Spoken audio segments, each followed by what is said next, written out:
ओम नमः शिवाय सखियों। आज मैं आपको मनसा चतुर्थी व्रत या फिर हम मनसा महादेव व्रत की विधि में बताने जा रही हूँ। यह व्रत कब शुरू करते हैं, कितने महीने किया जाता है और किस तरह किया जाता है, उसकी विधि में पूरी बताऊँगी। इस वर्ष अगर हम यह व्रत शुरू कर रहे हैं तो यह व्रत 12 अगस्त को शुरू होगा और 8 नवंबर को इसका उद्यापन होगा। तो मैं ये बताने जा रही हूँ कि किस तरह ये व्रत किया जा रहा है। अब इसमें सबसे पहले हम ये देखेंगे कि इस व्रत को अलग अलग राज्यों में अलग अलग तरह से थोड़ी विभिन्नता पाई जाती है इसमें, और इसको कहीं कहीं जो है श्रावण के पहले सोमवार से व्रत लेते हैं, लेकिन हमारे निमाड़ में यह व्रत नाग पंचमी के एक दिन पहले चतुर्थी के दिन यह व्रत शुरू किया जाता है। श्रावण की नाग पंचमी की चतुर्थी के दिन शुरू किया जाता है। मीन्स नाग पंचमी उसके एक दिन पहले की जो चतुर्थी आती है, अर्थात शुक्ल पक्ष की जो चतुर्थी आती है, उसी में ये शुरू किया जाता है। और इसके लिए जो विधि है वो मैं ध्यान से बताने जा रही हूँ, आप ध्यान से सुनेंगे। एक कच्चा सूत का गट्टा लें, उस कच्चे सूत से 1.25 हाथ का 5 तार का धागा कुंवारी कन्या से बनवाना है, और 1.25 हाथ मतलब नाप लेना है धागे को, और जो 5 तार यानी उसके 5 तार होना चाहिए। जैसे कि हम दशा माता का 10 तार का धागा बनाते हैं, ठीक उसी तरह से यह धागा जो है 5 तार का बनाना है और कुंवारी कन्या से बनवाना है। अगर कुंवारी कन्या ना बना पाए और कन्या छोटी हो तो आप धागा बना ले जाएं और उस धागे को कन्या का हाथ लगवा लेना है। फिर उसमें थोड़ी सी उस धागे को थोड़ी सी हल्दी या केसर लेकर उसमें 2-3 बूंद पानी डालकर उसे गीला कर लेना है और उस धागे को उसमें रंग लेना है। फिर जब धागा सूख जाए तो उसमें 5 गठान थोड़ी थोड़ी दूर पर हल्के हाथों से लगानी है, और उसमें 5 गेहूँ डालकर फिर 5 गेहूँ डाल लेना है उन 5 गठानों में, और फिर उन गठानों को खोलना है और वो गेहूँ निकाल कर हमको अलग रख लेने हैं। फिर साथ ही एक डिब्बी में या फिर प्लेट में पहले पूजा करेंगे, तो प्लेट में या डिब्बी में लेकर वो पैसा सुपारी और गौर अर्थात 5 छोटे छोटे कंकर, जिसको कि हम निमाड़ में गौर कहते हैं, गौरी का रूप मानते हैं, उनको पीले कपड़े पर रखना है और उसकी फिर पूजा करना है। और फिर एक डिब्बी में उन सब को लेकर अर्थात एक डिब्बी में जो पीला धागा हमने जो बनाया है, वो जो 5 गेहूं के दाने हमने उसकी गठान में से निकाले हैं, वो पैसा सुपारी और साथ में गौर, यह सब हमको एक डिब्बी में बंद कर देना है। और डिब्बी की पूजा और शिवलिंग की पूजा कार्तिक शुद्ध चतुर्थी तक हर सोमवार हमको करना है, और कार्तिक शुद्ध चतुर्थी तक शिवलिंग की पूजा भी करनी है। पर डिब्बी हमको चतुर्थी के दिन ही खोलना है। बंद डिब्बी की पूजा ही हम करेंगे, डिब्बी के ऊपर से ही पूजा करेंगे। अगर चतुर्थी किसी भी दिन आती है, उस दिन तो उद्यापन होगा, उसी दिन ये डिब्बी खुलेगी। उसके पहले के हर सोमवार तक आपको इसकी पूजा करनी है। कभी कभी चतुर्थी मंगलवार आ जाती, कभी बुधवार आ जाती, तो उस दिन ही उद्यापन होगा। हर सोमवार आपको शुक्ल पक्ष, कार्तिक शुक्ल पक्ष तक ये व्रत करना है। तो यह थी विधि जिसको कि मैंने आपको बताई है, और इसी के साथ साथ अब आगे जो कथा है वो कथा भी मैं आपको पढ़कर बताऊंगी, और वह कथा आपको सुनना है। और इस तरह मनसा माता का व्रत करने पर या मनसा चतुर्थी का व्रत हमको 5 सालों तक करना चाहिए, क्योंकि कुछ जगह पर यह व्रत जो है 4 सालों तक करते हैं, लेकिन 4 साल नहीं करना चाहिए। यह व्रत पूरे 5 वर्ष तक किया जाता है और इससे हमारी हर मनोकामना पूर्ण होती है। ओम नमः शिवाय, हर हर महादेव। और अब आगे की कथा जो है, इस व्रत की कथा मैं आगे सुनाने जा रही हूँ। ओम गम गणपते नमः। ओम महादेव भगवान की जय, माता पार्वती की जय। अब मैं आपको मनसा वाचा व्रत की कथा सुनाने जा रही हूँ, जिसे कि हम महादेव मनसा व्रत भी कहते हैं। यह व्रत की कथा इस प्रकार है। एक समय तरह तरह के फल फूल और सुंदर सुंदर जड़ी बूटियों से शोभायमान कैलाश पर्वत पर विराजमान श्री भगवान शंकर जी से श्री पार्वती जी बोली, हे जगत के स्वामी, आज मन व बहलाव के वास्ते आप और मैं चौपड़ का खेल खेलें। शंकर जी ने कहा कि चौपड़ के खेल में बहुत बेईमानी होती है और हार जीत का पता नहीं पड़ता, इसलिए कोई तीसरा आदमी होना चाहिए जो हार जीत का फैसला कर सके। पार्वती जी ने ऐसा सुनकर अपने शरीर से मेल उतारा और आदमी की सूरत का पुतला बनाकर रख दिया और कह दिया कि हे पुत्र, हम दोनों की हार जीत का फैसला करना। ऐसा वचन बोलकर महादेव जी और पार्वती जी ने पासा फेंका और पुत्र से पूछा कि कौन जीता कौन हारा। पुत्र ने कहा भगवान शंकर जीते और पार्वती जी हारी। महादेव जी ने दूसरी बार पासा फेंका, फिर पूछा कौन जीता कौन हारा। पुत्र बोला भगवान शंकर जीते और माता पार्वती हारी। तीसरी बार पार्वती जी ने पासा फेंका और पुत्र से पूछा बताओ कौन जीता कौन हारा। पुत्र ने मन में सोचा यदि कहूँ शंकर भगवान हारे तो भगवान शंकर मुझे श्राप दे देंगे, इसलिए कहा कि शंकर भगवान जीते और पार्वती जी हारी। तब तो पार्वती जी ने यह सुनकर उनको बहुत क्रोध आया और उस क्रोध में अपने पुत्र को श्राप दे दिया कि तू कोढ़ी हो जाएगा और रोता भटकता फिरेगा। यह सुनकर पुत्र उठा और एक तरफ चल पड़ा। बहुत दूर चलते चलते एक भयानक जंगल में आया। उसने देखा कि 12 कोस की दूरी में फैला हुआ एक बड़ा तालाब है और उसकी पाल पर बड़ और पीपल के पेड़ हैं, जिनके नीचे इंद्र की स्त्री इंद्राणी, ब्रह्मा की स्त्री ब्रह्माणी और देवताओं की स्त्रियां बैठकर व्रत पूजन कर रही हैं। उन व्रत करती हुई स्त्रियों को देखकर पार्वती जी ने के पुत्र अंगद जी ने पूछा कि तुम यह क्या कर रही हो। तब देवताओं की स्त्रियों ने कहा यह सब मनसा वाचा व्रत नाम के महादेव जी के व्रत का पूजन कर रही हैं, इसके करने से क्या फल होता है। तब देवताओं की स्त्रियों ने कहा इस व्रत के करने से मन की सभी इच्छाएं पूर्ण होती है। अंगद जी ने कहा कि इस व्रत को मैं भी करूँगा। ऐसा विचार कर उन्होंने किसी से चावल, किसी से सुपारी और पूजा का सामान लेकर व्रत शुरू कर दिया। अंगद जी को देवताओं की स्त्रियों ने व्रत का सारा तरीका बता दिया कि जब श्रावण शुद्धि के पहले सोमवार को कुंवारी लड़की से 2 पोनी सूत कताकर डोरा करे और उस डोरे से भगवान शंकर का पूजन कार्तिक सुदी चौथ तक हर सोमवार तक करता रहे। कार्तिक सुदी चौथ के दिन इसका उजरण करे अर्थात उद्यापन करे, तब 1.25 सेर घी, 1.25 सेर गुड़ और 1.25 सेर आटे का चूरमा बनाकर उसके 4 हिस्से बना ले। एक हिस्सा ब्राह्मण को, एक हिस्सा साधु को, एक हिस्सा गाय को देवे और एक हिस्सा सबको बांट देवे। सबको बराबर बराबर देवे, किसी को कम किसी को ज़्यादा नहीं देना है। इस बताए हुए नियम से अंगद जी को व्रत करते हुए 4 साल हो गए। इधर एक दिन अंगद जी को याद कर पार्वती जी ने महादेव जी से कहा कि पुत्र को बहुत दिन हो गए, कोई समाचार भी अभी तक नहीं आया, कृपा कर कोई ऐसा व्रत बताओ जिसके करने से पुत्र मिल जाए।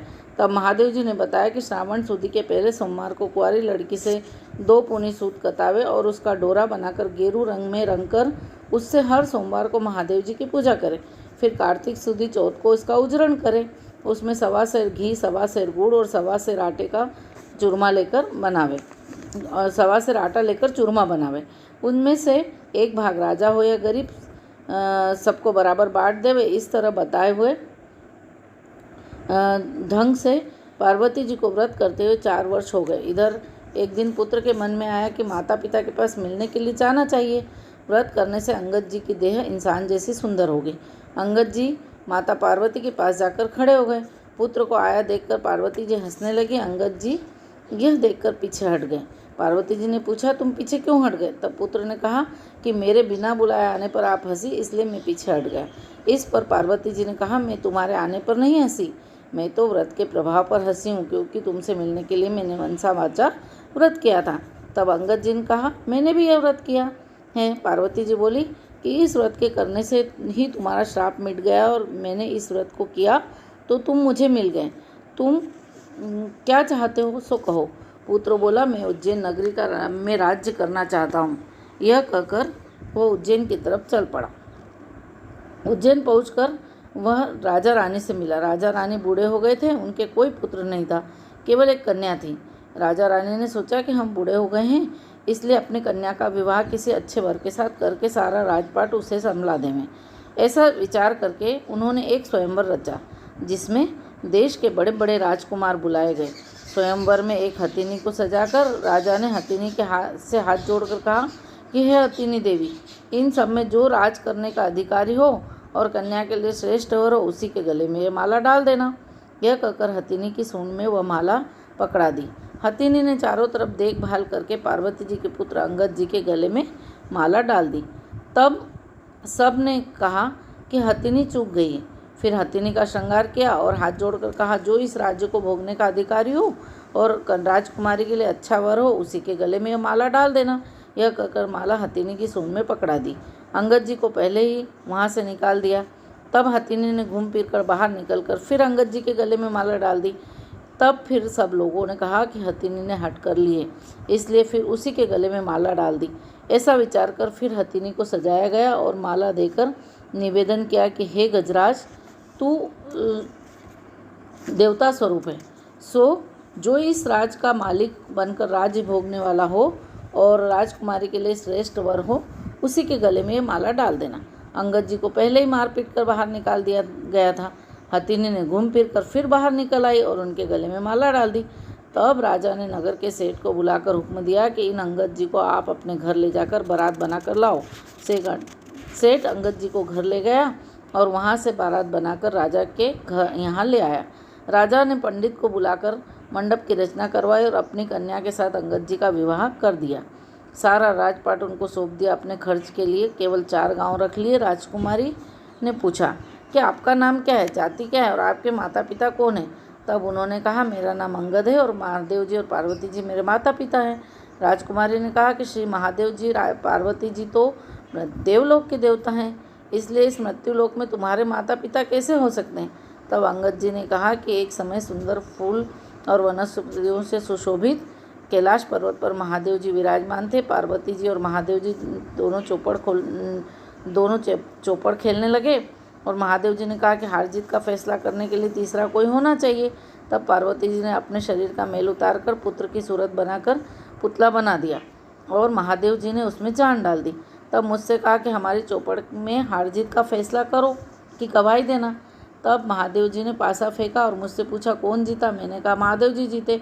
दूसरी बार भी महादेव जी जीते और पार्वती जी हारी। तीसरी बार पार्वती जी ने पासा चलाकर पूछा, पुत्र कौन जीता कौन हारा? मैंने सोचा कि अगर मैं कहूँ महादेव जी हारे तो और मैं पार्वती जी जीती तो महादेव जी मुझे श्राप दे देंगे, इसलिए मैंने कहा महादेव जी जीते और पार्वती जी हारी। पार्वती जी ने यह सुनकर मुझे श्राप दे दिया कि तू कोढ़ी हो जाएगा और मारा मारा भटकता फिरेगा। पार्वती जी के श्राप देने पर मैं वहाँ से चलकर एक भयानक जंगल में पहुँचा। वहाँ पर बड़े भारी तालाब और बड़ के पीपल के पेड़ थे। उस स्थान पर इंद्राणी, ब्रह्माणी और देवताओं की स्त्रियाँ व्रत कर रही थी। उनके व्रत को देखकर मैंने उनसे पूछा कि ऐसा करने से क्या होता है। तब उन्होंने व्रत के प्रभाव और उसके करने की विधि बताई। तब मैंने किसी से सुपारी, किसी से चावल मांगकर व्रत शुरू किया। श्रावण सुदी के पहले सोमवार के दिन कुंवारी कन्या से 2.5 पौनी सूत कतवा कर डोरा किया और उसको गेरू में रंग कर महादेव जी की पूजा की और कार्तिक सुदी चौथ को विसर्जन कर 1.25 सेर घी, 1.25 सेर गुड़, 1.25 सेर आटा इनका चूरमा बनाकर सबको बराबर बांट दिया। इस प्रकार यह व्रत पूरा किया। उधर पार्वती जी ने महादेव जी से पूछा कि हमारे पुत्र अंगद का पता नहीं है, वो बहुत समय से आया नहीं। तब महादेव जी ने कहा कि वह जीवित है, मैं बताता हूँ, उस व्रत को करो जिससे तुम्हारा पुत्र आ जाएगा। व्रत का विधान बताया। फिर श्रावण सुदी के पहले सोमवार के दिन कुंवारी कन्या से 2.5 पौनी सूत कताकर डोरा बनाया और उससे महादेव जी की पूजा करें और कार्तिक सुदी चौथ को उज्जवरण करें। 1.25 सेर घी, 1.25 सेर गुड़ और 1.25 सेर आटे का चूरमा लेकर बनावे। इसके 4 बराबर भाग करें और ऊपर बताए हुए ढंग से बराबर बांट देवे। इस प्रकार बताए हुए ढंग से पार्वती जी ने व्रत किया और इधर मैं आकर पार्वती जी के पास खड़ा हो गया तथा पार्वती जी मुझे देखते ही हंस पड़ी। मैंने पार्वती जी को हंसता हुआ देखकर पीछे हट गया और पार्वती जी से कहा कि पार्वती जी ने कहा कि तुम पीछे क्यों हटे? मैंने कहा, तुम मेरे बिना बुलाए आने पर हंसी, इसलिए मैं पीछे हट गया। पार्वती जी ने कहा कि मैं तो तुम्हारे इसलिए हंसी हूँ कि मैंने मनसा वाचा व्रत किया था और उसके प्रभाव से तुम मुझे मिल गए। मैंने कहा कि मैंने भी यही व्रत किया। तब माता पार्वती ने कहा कि तुम्हारे मन में क्या है, कहो। तब मैंने कहा, उज्जैन नगरी की राजकुमारी और उज्जैन का राज्य मुझे मिल जाए। तब पार्वती जी ने कहा कि तुम्हारे मन की इच्छा अवश्य पूर्ण होगी। अब उज्जैन नगरी का राज्य भी मुझे मिल गया। अंगद जी ने अपनी विवाहित राजकुमारी से पूछा तुम्हारे मन में क्या है? सो कहो। राजकुमारी ने कहा हमारे बिना गर्भवास के ही पुत्र होना चाहिए। तब अंगद जी ने कहा कि तुम्हारे बिना गर्भवास के पुत्र होगा, तुम मनसा वाचा व्रत ऊपर बताए ढंग से करना। यह सुनकर अंगद जी वहाँ से चले गए। रानी ने मनसा वाचा व्रत शुरू किया। 4 वर्ष के बाद एक दिन रानी ने दातुन करते समय दासी को पात्र भर जल लाने के लिए कहा। दासी जल लाने गई, तब क्या देखती है कि सोने की पालकी में बच्चा बैठा हुआ है, पैर का अंगूठा चूस रहा है। दासी ने झट आकर रानी से कहा आपके पुत्र हुआ है। रानी ने कहा क्यों हमसे हंसी करती हो? दासी ने कहा कि विश्वास नहीं होता तो चलकर देख लो। रानी ने जाकर देखा तो सचमुच पालने में बच्चा बैठा पैर का अंगूठा चूस रहा था। रानी ने बहुत प्रसन्न होकर श्री महादेव जी से प्रार्थना की, भगवान आपने यह पुत्र दिया है तो इसके लिए स्तनों में दूध की धार भी निकल जाए। इतना कहते ही स्तनों से दूध की धार फूट गई और बच्चे को स्नान कराकर दूध पिलाया। इस प्रकार बालक धीरे धीरे बड़ा होने लगा। तब कुछ बड़ा होने पर एक दिन बालक अपनी माता से पूछ बैठा कि मेरे पिता कौन है? तब माता ने कहा अंगद जी तेरे पिता है और महादेव जी पार्वती जी तेरे दादा दादी हैं। इस पर पुत्र फगर ने कहा कि यह बात तो मृत्युलोक में कोई नहीं मान सकता। तब माता ने कहा कि एक दिन महादेव जी ने कैलाश पर्वत पर चौपड़ खेलने की सोची। हार जीत का फैसला करने के लिए पार्वती जी ने अपने शरीर से मेल उतार कर उसका मनुष्य का पुतला बनाया और कहा कि तुम हमारी हार जीत का फैसला करना। इस प्रकार महादेव जी ने पासा फेंका और पूछा कौन जीता कौन हारा? पुत्र ने कहा महादेव जी जीते, पार्वती जी हारी। दूसरी बार भी पासा चलने पर पुत्र ने कहा महादेव जी जीते और पार्वती जी हारी। तीसरी बार पार्वती जी ने पुत्र से पूछा कौन जीता कौन हारा? तो पुत्र ने महादेव जी के श्राप से डरकर कहा महादेव जी जीते और पार्वती जी हारी। पुत्र के यह वचन सुनकर पार्वती जी ने आवेश में आकर पुत्र को श्राप दे दिया कि तू दर दर भटकता फिरेगा ऐसा और तेरे सारे शरीर पर कोढ़ हो जाएगी। पार्वती जी के श्राप को सुनकर पुत्र वहाँ से चलकर एक तालाब के किनारे पहुँचा, जहाँ पर बड़े भारी पीपल के पेड़ के नीचे ब्रह्माणी इंद्राणी मनसा वाचा व्रत कर रही थी। अंगद ने कहा कि इस व्रत के करने से क्या होता है? तो देवताओं की स्त्रियों ने कहा इससे सब मन की इच्छाएं पूर्ण होती है। अंगद ने कहा कि यह व्रत तो मैं भी करूँगा। तब किसी से घी किसी से चावल मांगकर व्रत शुरू किया। व्रत करते करते 4 वर्ष हो गए। उधर पार्वती जी ने महादेव जी से पूछा पुत्र नहीं आया, सो ऐसा उपाय बताओ जिससे मेरा पुत्र आवे। महादेव जी ने कहा कि श्रावण सुदी चौथ को जब पहला सोमवार आवे तब कुंवारी लड़की से कन्या से सूत कताकर महादेव जी का पूजन करें। 1.25 सेर घी, 1.25 सेर गुड़ और 1.25 सेर आटे का चूरमा बनाएं। 4 भाग बराबर बराबर करके एक साधु एक ब्राह्मण एक गाय को देना और आधा खुद खावें और आधा बांट देवें। ऐसा करते 4 वर्ष हो गए। 4 वर्ष तक व्रत करने पर पुत्र आकर खड़ा हो गया और पार्वती जी हंसने लगी। तब अंगद जी से पार्वती जी ने पूछा कि तुम पीछे क्यों हट गए? तब अंगद जी ने कहा तुम हंसी इसलिए पीछे वो हट गया। तब पार्वती जी ने कहा कि मैं तो व्रत के प्रभाव पर हंसी। पुत्र ने कहा तुमने कौन सा व्रत किया? पार्वती जी ने कहा मैंने मनसा वाचा व्रत किया। पार्वती जी ने कहा इस व्रत के करने से के प्रभाव से ही तुम्हारा श्राप मिट गया और तुम्हारे मन में क्या है सो कहो।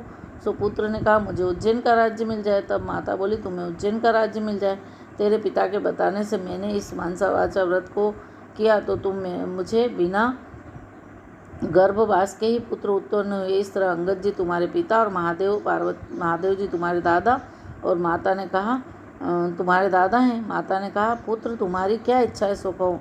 पुत्र ने कहा हमारे यहाँ इंद्रलोक से विमान आवे जिसमें एक कन्या हो, उसी के साथ मेरा विवाह हो।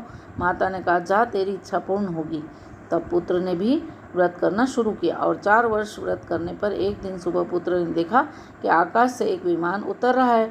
विमान उतरने पर राजा ने विमान के पास पहुंचकर उसका पर्दा हटाकर देखा तो उसमें एक सुंदर कन्या बैठी थी।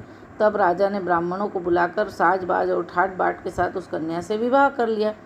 और एक दिन राजा शिकार खेलने गया, वहाँ शिकार नहीं मिला, रास्ता भटक गए और एक बाग में डेरा डाल दिया।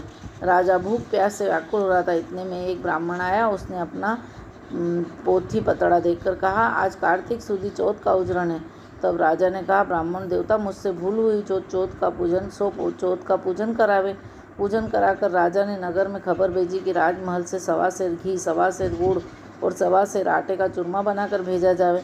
रानी ने सोचा कि भोज साथ में होने पर इतने से चूरमे में क्या होगा, इसलिए उसने एक गाड़ी भरकर चूरमा भेज दिया। राजा ने सोचा कि मेरे लिए तो यह काफ़ी है, किंतु भोज के लिए तो थोड़ा होगा। इतने में ही महादेव जी ने गुस्से में भरकर राजा को स्वप्न में कहा कि तुम अपनी रानी को घर से निकाल दो, नहीं तो तुम्हारा राज्य नष्ट कर दूंगा। तब राजा ने खुद महल में जाकर रानी को डांट डपट कर राज्य से निकाल दिया। रानी महल से निकल जाने पर जाने लगी, तब रास्ते में दीवान मिल गया। उसने रानी से पूछा, कहाँ जा रही हो? तब रानी ने सब हाल कहा। दीवान ने कहा, राजा साहब का गुस्सा कम होने पर उन्हें समझा देंगे, आप मेरे घर चलें। इस प्रकार रानी को अपने घर ले गए। वहाँ पहुँचते ही दीवान अंधा हो गया। तब दीवान ने रानी से हाथ जोड़कर कहा कि आप यहाँ से चली जाएं। रानी वहाँ से चली। तब रास्ते में उसे नगर में का बड़ा सेठ मिला। उसने रानी से पूछा, कहाँ जा रही हो? रानी ने कहा, राजा ने गुस्से में आकर मुझे देश निकाला दे दिया है। तब सेठ ने कहा, आप राजा को 1-2 दिन में हम समझा देंगे, आप मेरी हवेली में चले। रानी के पहुंचते ही सेठ भी अंधा हो गया, कारोबार ठप हो गया। हुंडियाँ बंद होने से सेठ जी दिवालिया होने लगा। तब सेठ जी ने हाथ जोड़कर रानी से कहा, आप यहाँ से चली जाएं। रानी ने वहाँ से चल पड़ी। आगे चलकर वह एक कुम्हार मिला। उसने रानी से पूछा, आप किधर जा रही हो? तब रानी ने राजा के गुस्से से आकर निकालने की बात कही। तब कुम्हार ने कहा, राजा जी को 1-2 दिन में समझा देंगे, आप मेरे घर चलो। रानी कुम्हार के घर चली गई। घर पहुँचते ही कुम्हार का अंधा हो गया और उसका आवा फूट गया। तब कुम्हार हाथ जोड़कर रानी से कहने लगा, आप यहाँ से चली जाइए। सुनकर रानी ने कहा, वहाँ से चल पड़ी। आगे चलने पर रास्ते में एक माली मिला। उसने पूछा, आप किधर जा रही हो? तब रानी ने माली को देश निकाले की बात कही। माली ने कहा कि आप मेरे बाग में चलो, 1-2 दिन में राजा साहब को मना लेंगे। रानी के बाग में जाते ही हरा भरा बाग जलकर कोयले के समान हो गया और माली भी अंधा हो गया। तब माली ने हाथ जोड़कर रानी से कहा कि आप यहाँ से चली जाए। रानी सोचने लगी, मैंने ऐसा कौन सा पाप किया जिसके कारण मैं जहाँ भी जाती हूँ वहीं अनर्थ हो जाता है। अब इस जीवन से तो मरना ही अच्छा है, ये सोचकर वहाँ से चल पड़ी। आगे 2 रास्ते थे, एक 6 महीने का था और एक 3 दिन का था। रानी 3 दिन के रास्ते में चल पड़ी। आगे चलने पर शिप्रा नाम की नदी आई। रानी ने सोचा, इसमें डूबकर मर जाना ही अच्छा है। ऐसा सोचकर वह नदी में कूद गई। इतने में ही सारा नदी का जल सूख गया। आगे चलने पर एक बड़ा भारी पर्वत आया। रानी पर्वत पर चढ़कर गिरने लगी तो पर्वत जमीन के बराबर हो गया। रानी फिर आगे चलने लगी तो एक जंगली शेर मिला। रानी ने सोचा कि यदि इसको छेड़ूंगी तो ये मुझे खा जाएगा। यह सोचकर हाथ फेरा तो शेर पत्र का हो गया। फिर आगे चली तो अजगर मिला। उसने सोचा, इसे छेड़ूंगी तो ये मुझे ज़रूर खा जाएगा। यह सोचकर अजगर को छेड़ा तो वो रस्सी का बन गया। वहाँ से आगे चली तो चलते चलते वहाँ एक बड़ा भारी पीपल का पेड़ आया। उसके नीचे पीपल का पेड़ आया, उसके नीचे कुआं था और महादेव जी का मंदिर था। इसमें बैठकर रानी ओम नमः शिवाय मंत्र का जाप करने लगी। उस दिन कार्तिक सुदी चौथ थी। उसके उजड़न में मंदिर का साधु गांव में गया हुआ था। आते समय रास्ते में उसे कुत्ते ने काट खाया। साधु ने सोचा, मंदिर में ऐसा कौन पापी आ गया जिससे मुझे कुत्ते ने काट खाया। रानी के पास आकर साधु ने कहा, कौन ये डाकन बैठी है? तब रानी ने कहा, मैं डाकन नहीं, एक दुखी स्त्री हूँ। यदि आप मुझे अपनी धर्म बेटी बनाएं तो मैं ये सब अपना हाल आपको बताऊं। तब साधु ने कहा, तुम मेरी धर्म बेटी हो, अपना हाल बताओ। रानी ने सारी बातें बता दी। साधु ने कहा, आज कार्तिक चौथ का उजड़न है, सो राजा को अधिक नहीं और गरीब को कम नहीं देना चाहिए, इसलिए 1 सेर लड्डू बनाए हैं। तब रानी ने विचार किया कि मैंने राजा के कहने पर चूरमा अधिक भेजा था, इसलिए मुझे अधिक मिल रहा है। रानी ने साधु से कहा, मैं भी इस व्रत को करूँगी। साधु ने कहा, इस सावन सुदी के में पहला सोमवार आए तब इस व्रत की विधि बताऊँगा। कुछ दिन बीतने पर सावन सुदी आई। तब रानी ने साधु को याद दिलाई। साधु ने गांव में जाकर पूजा की सामग्री इकट्ठी की और रानी ने पूजा आरंभ की। सावन के पहले सोमवार के दिन कुंवारी कन्या से 2.5 पूनी सूद कताया और महादेव जी की पूजा की। कार्तिक सुदी चौथ को उजड़न किया। 1.25 सेर घी, 1.25 सेर गुड़ और 1.25 सेर आटे का चूरमा बनाया। उसके 4 भाग कर पहले बताई गई विधि से बांट दिया। साधु ने कहा कि महादेव जी के सामने ऊँट, हाथी, घोड़ा मिट्टी का बनाकर रख दो और महादेव जी से कहना, यदि आप प्रसन्न हो गए तो इन सबको जीवित कर दो। ओम नमः शिवाय मंत्र का पाठ कर जल का छींटा देना। रानी ने ऐसा करने पर सबके सब जीवित हो गए। रानी ने साधु से कहा कि मुझसे रास्ते में जो पाप हो गए हैं उससे छुटकारा पाने का उपाय बताओ। तब साधु ने कहा कि ओम नमः शिवाय मंत्र के जाप से सारे पाप कट जाते हैं। रानी परिक्रमा कर वहाँ से चल पड़ी। सबसे पहले उसे जो सर्प रस्सी बन गया था उसके पास गई, ओम नमः शिवाय का मंत्र जाप करके बोली, इस सर्प का शरीर चौगुना हो जाए। सो कहते ही सर्प का शरीर चौगुना हो गया। फिर सिंह मिला, वहाँ भी रानी ने ओम नमः शिवाय मंत्र का जाप करके कहा कि जो सिंह पत्थर का हो गया वह जीवित होकर चौगुने शरीर वाला बन जाए। ऐसा कहते ही सिंह गरजता जंगल की तरफ भाग गया। इसी तरह आगे चलकर पर्वत के सामने ओम नमः शिवाय मंत्र का जाप कर बोली कि यह पर्वत भी पहले से चौगुना होकर खड़ा हो जाए। तब कहते ही पर्वत भी चौगुना खड़ा हो गया। आगे चलकर मंत्र का जाप करने पर नदी भी चौगुनी होकर बहने लगी। माली का बाग हरा भरा हो गया, उसका अंधापन जाता रहा। नगर सेट किया जाने पर उसकी हुंडियाँ चलने लगी और उसे आँख से दिखाई देने लगा। लक्ष्मी का भंडार बन गया। सेठ हाथ जोड़कर कहने लगे कि आपके पधारने से हमारे यहाँ लक्ष्मी की वर्षा हुई है और ठाट बाट हो गए हैं। सो इस खुशी में सारे नगर वालों को भोजन कराना चाहता हूँ। सो सारे नगर में ढिंडोरा करवा दिया कि किसी के घर किसी के चूल्हे में धुआं नहीं निकलने पाए। जो किसी को चूल्हे में धुआं हो उसे 11 रुपये दंड होगा। सारे गांव के लोग भोजन कर कर जाने लगे। खबर दरबार में पहुंची आज चौथ का उजरण है, सो कोई भी भूखा प्यासा मिले उसे भोजन के लिए भेज दें। सारे शहर में ढूंढने पर कोई भी भूखा प्यासा स्त्री पुरुष नहीं मिला। तब एक धोबी से पता पड़ा कि एक अंधी बहरी बुढ़िया है जिसके संपूर्ण शरीर में कोढ़ हो गया और इस बुढ़िया को लाकर स्नान कराने लगे। स्नान कराते ही बुढ़िया का कोढ़ झड़ने लगा। बुढ़िया को रानी के पास ले जाने पर रानी ने उसे सारी कथा सुन लेने पर स्वर्ग से विमान आया और वह डोकरी सदैव वैकुंठ को चली गई। इस प्रकार शंकर भगवान के दर्शन से, पूजन अर्चन और भक्ति भाव से करने पर हर एक मनोकामना पूर्ण होती है। भगवान शंकर की जो नर नारी श्रावण कार्तिक व माघ महीने में श्रद्धापूर्वक भाव से पूजा करता है वह सुंदर सुंदर भोगों को भोगने के बाद संसार के बंधनों से मुक्ति को प्राप्त होता है। अतः शंकर भगवान की नित्य प्रति पूजा कर हर गृहस्थी अपना जन्म सफल करे। हर हर महादेव। जय भोलेनाथ की जय, माता पार्वती की जय, गणपति भगवान की जय।